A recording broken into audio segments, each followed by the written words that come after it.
Orang yang berkuasa cenderung menjadi orang yang menyebalkan. Halo semuanya, nama saya Michael. Selamat datang di channel saya, Sikutu Buku.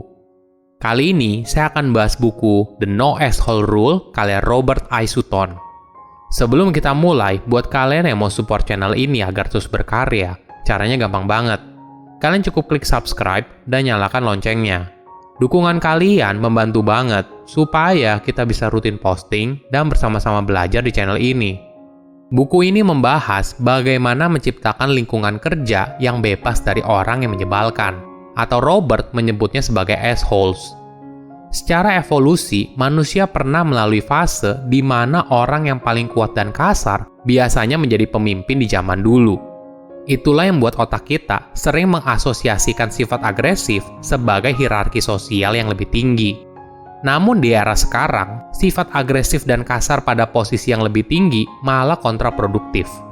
Produktivitas sulit tumbuh pada lingkungan yang penuh dengan perilaku agresif. Selain itu, karyawan terbaik dapat dengan mudah memutuskan untuk keluar dari lingkungan kerja yang buruk. Saya merangkumnya menjadi 3 hal penting dari buku ini. Pertama, tipe orang yang menyebalkan. Asshole atau orang yang menyebalkan ada di mana saja. Bahkan, kadang kita juga bisa bersikap menyebalkan. Seperti misalnya ketika kita menjalani hari yang buruk. Robert mendefinisikan asshole sebagai orang yang suka menghina pribadi, mengintimidasi verbal atau non-verbal, lelucon sarkastik, mempermalukan orang lain di depan umum, memotong pembicaraan orang lain, bermuka dua, dan memperlakukan orang lain seolah orang tersebut tidak ada. Ini adalah beberapa perilaku dari seorang asshole yang bisa kamu identifikasikan. Kamu mungkin pernah melakukan hal ini, tapi ada orang yang melakukan hal tersebut sebagai sebuah kebiasaan.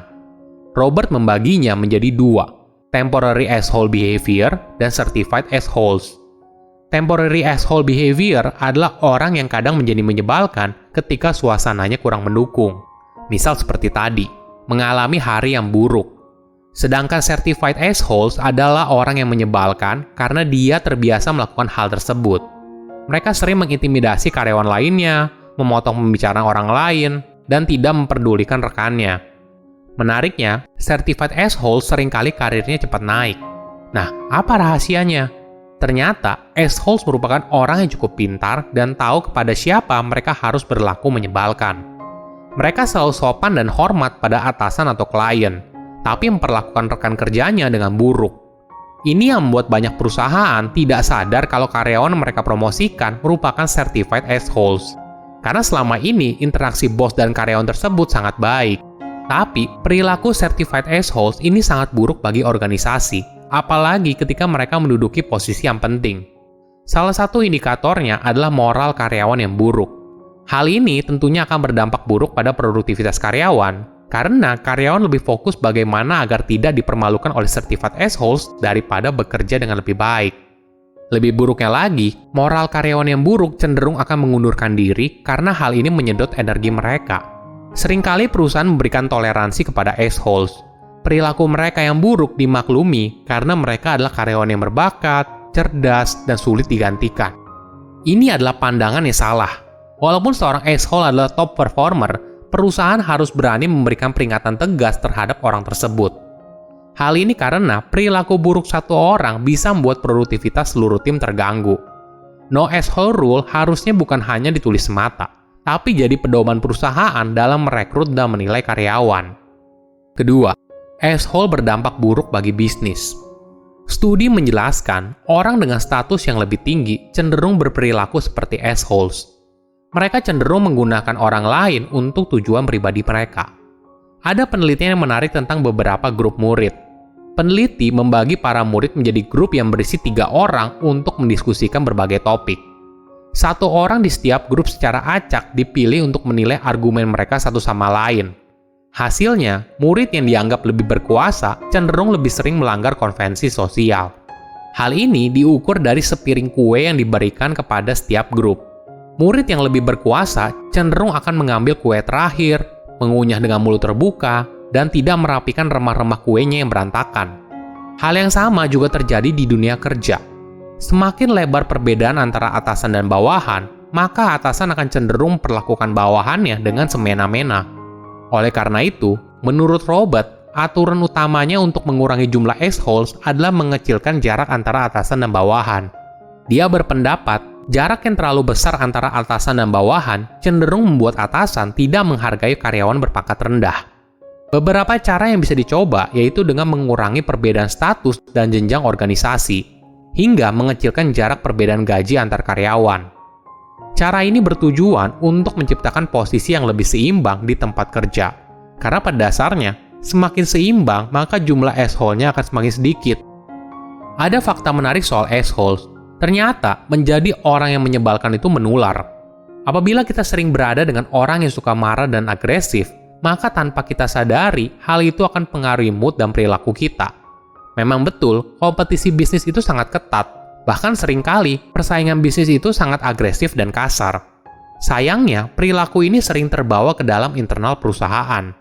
Apabila sudah begitu, perilaku ini tidak hanya mempengaruhi kita saat bekerja, tapi juga bisa berpengaruh pada kehidupan pribadi. Robert mengakui kalau dia mulai memperlakukan istrinya dengan buruk ketika dia sering berinteraksi dengan orang yang menyebalkan. Tapi tentu saja, menghindari asshole tidak mudah, apalagi asshole itu adalah atasan kamu atau rekan kerja kamu. Namun, kamu bisa mengurangi interaksi kamu dengan mereka seminim mungkin. Sebisa mungkin hindari asshole, atau kamu malah bisa jadi salah satunya. Ketiga, menciptakan lingkungan kerja yang kondusif. Secara alamiah, persaingan yang sehat antar karyawan bisa berdampak positif bagi perusahaan. Ambisi adalah hal yang baik untuk memotivasi karyawan dalam mencapai hal yang lebih besar, mengambil resiko, dan menciptakan inovasi terbaru. Ini juga akan mempermudah atasan untuk mengetahui karyawan mana yang potensial.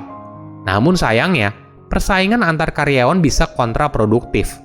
Persaingan ini malah meningkatkan gesekan antar karyawan. Itulah sebabnya, perusahaan yang sukses mengambil jalan lain. Mereka mempromosikan budaya perusahaan kolaboratif. Sederhananya, dengan mengganti kata saya menjadi kami. Ini adalah contoh untuk mengaruhi alam bawah sadar karyawan. Kalau mereka berada di satu tim yang sama, sehingga mendorong mereka untuk berkolaborasi daripada berusaha untuk menjatuhkan karyawan yang lain. Nah, ini adalah lingkungan kerja yang beradab. Pada akhirnya, semua akan berakhir di kamu. Pertanyaannya seperti ini. Bagaimana bila kita tidak bisa menghindari interaksi dengan seorang asshole? Yang paling penting, kita tidak boleh membiarkan asshole mempengaruhi kita. Ini memang tidak mudah, tapi kita harus tetap tenang dan jangan membalas sifat agresif mereka dengan sifat agresif juga. Robert menyarankan kita untuk mencoba menjalani interaksi kita dengan asshole dengan pikiran positif. Kita harus menyadari, ketika seseorang adalah asshole, itu masalah mereka, bukan masalah kamu. Semua ini adalah sementara. Jangan biarkan asshole mempengaruhi kamu. Perilaku orang yang menyebalkan tidak boleh ditolerir atau dimaklumi. Walaupun mereka adalah karyawan terbaik, perusahaan harus berani bertindak tegas pada perilaku yang buruk. Silakan komen di kolom komentar pelajaran apa yang kalian dapat ketika baca buku ini.